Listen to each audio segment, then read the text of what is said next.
plateau avec vous. Bertrand Tachinda, alors, la catastrophe, elle tarde à venir ou alors elle ne va pas venir finalement?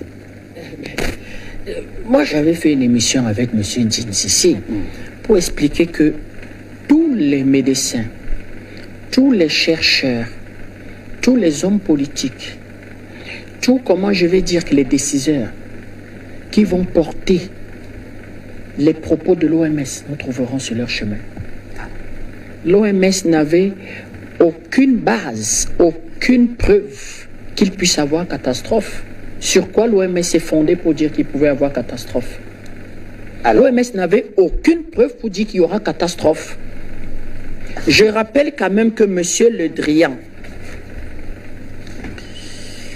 interrogé par la commission étrangère au Sénat, voilà ce qu'il dit de l'OMS. Il y a sans doute des choses sur le fonctionnement de l'OMS à dire. Monsieur Le Drian, regardez à quelle heure Monsieur Le Drian découvre qu'il y a des choses à dire sur le fonctionnement de l'OMS. Il y a un manque de réactivité au sein de l'OMS. Manque de réactivité, c'est que Monsieur Le Drian veut arbitrer entre le conflit qui oppose les États-Unis et la Chine. Et eux, Européens, ils prennent position. Ils disent qu'il y a manque de réactivité. Je veux revenir là-dessus. Manque d'autonomie par rapport aux États. Monsieur Le Drian découvre que l'OMS n'est pas une organisation indépendante. D'ailleurs, elle est créée le 7 avril 1948, juste après pratiquement l'ONU. Et je veux vous dire que ceux qui ont créé l'OMS, peut-être un manque de détection. Et on peut parler un peu de la gouvernance. Monsieur Le Drian parle de l'OMS. Quand vous analysez ça, c'est tout simplement pour dire que c'est une organisation de corrompus. Je vais plus loin, Bachir. Monsieur Trump brandit la preuve et dit que moi j'ai la preuve, effectivement, qu'on a alerté l'OMS en début de mois de décembre pour dire qu'il s'y passe quelque chose. Monsieur Trump. Mais sauf que Monsieur Trump, lui, il est en campagne électorale. Il est en campagne électorale. Et Monsieur Trump a été un grand acteur, et même, comment je vais dire, que l'un des plus grands financiers de cette organisation-là. Mais pourquoi M. Trump le dit? Et quand l'OMS explique, en premier temps, l'OMS nie. Moi, je n'ai reçu aucun SMS expliquant qu'il y a un problème terrible et qu'il y a en quelque sorte des cas de pneumonie atypiques à Wuhan. Eh bien, Taïwan dit, moi, je vous ai écrit pour vous signaler. Taïwan le dit. Or, qui le dit à Taïwan? C'est M. Tsai Ing-wen, le nouvel exécutif de Taïwan. Taïwan le dit pourquoi? Parce que Taïwan a été exclu de l'OMS. Taïwan a été exclu de l'OMS. Et ce monsieur Tsai Ing-wen, en quelque sorte, c'est un monsieur qui refuse totalement le principe de l'unité de Taïwan et de la Chine. Or, vous savez que la Chine revendique en quelque sorte la presqu'île de Taïwan. Oui. Et il explique que, hors de question. C'est-à-dire, c'est un indépendantiste. Et pour ça, en 2016, je crois. Il a été exclu en 2016. Oui. Et il écrit en quelque sorte, il explique à M. Trump, et il est très ami de M. Trump. Vous savez que M. Trump, en fait, est soutien des indépendantistes hongkongais oui. Et en fait de Taïwan. Donc, il explique que j'ai donné l'information à M. Trump. Bachir, est-ce qu'on est là en quelque sorte, dans une lutte vis-à-vis, en quelque sorte, des pouvoirs, des politiques sanitaires? On est là en pleine politique. On est là en pleine géopolitique. Donc, il n'y a rien du sanitaire là-dessus. Quand vous regardez, en quelque sorte, le budget de l'OMS, l'OMS, en gros, vote ce qu'on appelle des budgets programmes sur 2 ans. L'OMS vient de faire voter son budget programme 2020-2021. 5 840 milliards de dollars. C'est-à-dire qu'en gros, l'OMS est dans 6 milliards de dollars. Ce budget est réparti en quelque sorte en 2 sous-groupes. Vous avez la contribution des États. Et puis vous avez ce qu'on va appeler les contributions volontaires. Au sein de la contribution des États de l'OMS, en fait, les montants sont fixés, c'est-à-dire les participations sont fixées en fonction du produit intérieur brut de l'État, c'est-à-dire la richesse de l'État et de sa population. Et vous retrouvez ceux qui contribuent à hauteur en grande partie au sein de l'OMS. Donnons les noms. Vous avez les États-Unis, c'est 22%, le plus grand contributeur. Vous avez la Chine, 12%. Bataille géopolitique entre les deux plus grands contributeurs de l'OMS. Vous avez le Japon, 8,6%. Vous avez l'Allemagne. Vous avez le Royaume-Uni. Et vous avez la France. C'est le conseil aussi exécutif. C'est le conseil de sécurité de l'ONU. Hormis deux pays, le Japon et l'Allemagne. Sauf que sans être présent au conseil exécutif de l'ONU, le Japon et l'Allemagne jouent un rôle très important au sein de l'ONU. Vous avez cité la Russie? La Russie n'y est pas, c'est-à-dire que dans les 6 premiers gros contributeurs de l'OMS, la Russie n'y est pas. À côté de ça, 4 membres permanents du Conseil. 4 membres compétents du Conseil de sécurité et qui détiennent la bombe atomique. Il faut ajouter, c'est important, qui détiennent la bombe atomique. Vous avez en quelque sorte ce qu'on appelle les contributeurs volontaires.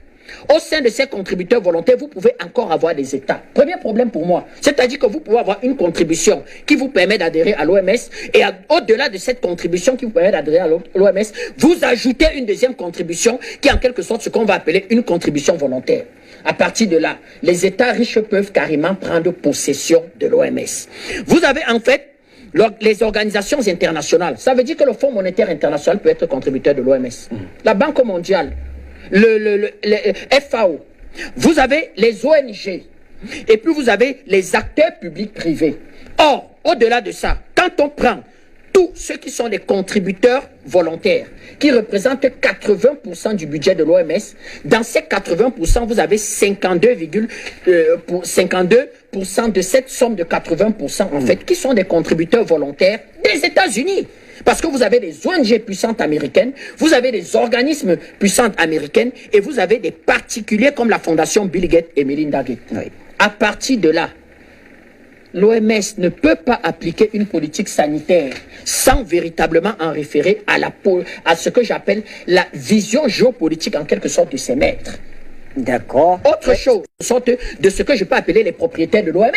Parce que l'OMS a en quelque sorte ce qu'on appelle les bureaux régionaux. Et ces bureaux sont représentés dans chaque pays. Et les États-Unis accusent le bureau régional de l'OMS en Chine et disent que, mais excusez-moi, vous avez reçu le SMS, vous n'avez pas donné l'alerte. Mais vous roulez pour la Chine. Pourquoi? Parce que vous voulez aider la Chine à devenir la première puissance sanitaire dans le monde. Et puis, dans ce cas, nous retirons notre contribution. La Chine réagit en disant ce n'est pas possible. Taïwan, qui veut le soutien des États-Unis dans sa lutte contre Pékin, explique que c'est moi qui ai envoyé le SMS à Taïwan. La Chine dit sort le SMS. Taïwan a du mal à sortir le SMS. Le Taïwan même qui a été exclu sans véritablement donner la raison. J'explique tout ça pour expliquer qu'on est dans tout, sauf véritablement dans une bataille sanitaire pour lutter contre le coronavirus. Mais est-ce que l'OMS fait mal de dire qu'en Afrique, il y a la pauvreté et le manque d'infrastructures de santé, ce qui pourrait conduire fatalement à cette catastrophe prédite? Excusez-moi, nous sommes surpris.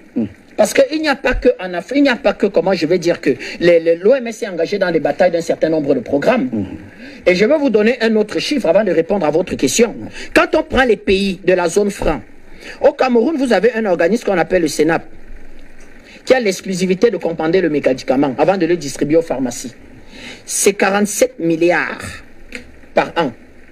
Quand vous prenez les 14 pays de la zone franc, ça se chiffre sensiblement aux mêmes ordres. Ça veut dire que les 14 pays de la zone franc dépensent en moyenne chaque année 500 milliards de francs CFA en termes, comment je vais dire, d'importation du médicament. Et quand on regarde à qui on importe ces médicaments, on retrouve de grandes firmes pharmaceutiques, en quelque sorte, qui ont de grandes relations avec l'OMS et qui sont même souvent donateurs de l'OMS. Je vais plus loin. L'OMS en son sein recrute des chercheurs, des médecins, des épistémologiques, je ne sais pas si c'est comme ça que ça se dit, des ophtalmologistes, voilà, qui travaillent effectivement. Et on constate que ces chercheurs, ces médecins, en quelque sorte, sont dans un véritable conflit d'intérêts. C'est-à-dire qu'en même temps qu'ils travaillent pour l'OMS, en même temps, ils travaillent pour ces firmes pharmaceutiques, au point où on se demande si l'OMS et ses médecins ne sont pas un véritable Nobel, lobbying pour l'attribution, en quelque sorte, du prix Nobel. L'OMS, deuxième chose de l'OMS, l'OMS est engagée dans la lutte contre un certain nombre de grandes pandémies. La poliomyélite. L'OMS, c'est 6 000 milliards de dollars. Quelle est la grande pandémie que l'OMS a vaincue en Afrique? L'OMS a vaincu le paludisme? Non. L'OMS a vaincu la rougeole? L'OMS a vaincu, comment je vais dire, que la tuberculose? L'OMS a vaincu la poliomyélite? C'est 6 000 milliards de dollars. Question. Si l'OMS, dans ces 6 000 milliards de dollars, mettait véritablement et soutenait les politiques publiques à vaincre ces 4 pandémies, Bachir, les 500 milliards de dollars d'importation de médicaments pourraient chuter pratiquement à 20 milliards. Parce que la quasi-totalité, 80% de ces médicaments d'importation, Bachir, sont en quelque sorte pour lutter contre ces pandémies que je donnais. Donc vous voyez donc l'OMS aujourd'hui qui vient s'esclaffer, qui vient crier et dire le coronavirus, apprêtez-vous. Ça a été tout simplement pour travailler nos présidents au corps et leur faire imposer ce qu'on va appeler ces mesures barrières. Je donne un dernier exemple. Vous avez un pays voisin du Cameroun qui avait 4 cas, je ne donne pas le nom de ce pays, 4 cas, dont 3 cas importés du Cameroun. Ce pays va voter un plan de 900 milliards et va confiner. Bachir, vous avez 4 cas de personnes qui ne sont pas dans une situation dramatique, vous confinez. Ce n'est pas l'idiotie. Voilà à quoi a servi l'OMS. C'est-à-dire véritablement apeurer les pays africains, travailler au corps les pays africains, leur faire imposer en quelque sorte ce qu'on va appeler les confinements. Je rappelle qu'aujourd'hui l'OMS explique que je n'ai jamais dit de confiner. J'ai plutôt expliqué qu'il faut pister, tester, isoler et soigner. C'est-à-dire que l'OMS aujourd'hui tire les bras et dit je n'ai jamais dit. Mais vraiment Bachir, par respect pour votre Gandoura, vraiment, je vais rester poli, je serai très poli aujourd'hui, je ne dirai aucun gros mot. Quand je vois la figure de l'individu que vous projetez là, merci infiniment de ne pas dire ces gros mots, ça nous arrange, nous sommes très suivis, surtout par cette jeunesse qui de plus en plus veut apprendre de nous et qui comprend mieux ce que vous leur expliquez. Alors je vous assure que les chiffres que vous avez donnés, même moi dans la préparation de l'émission, je ne les avais pas. Merci Bertrand Tachinda. Président Bandakani. Vous préviens d'avance que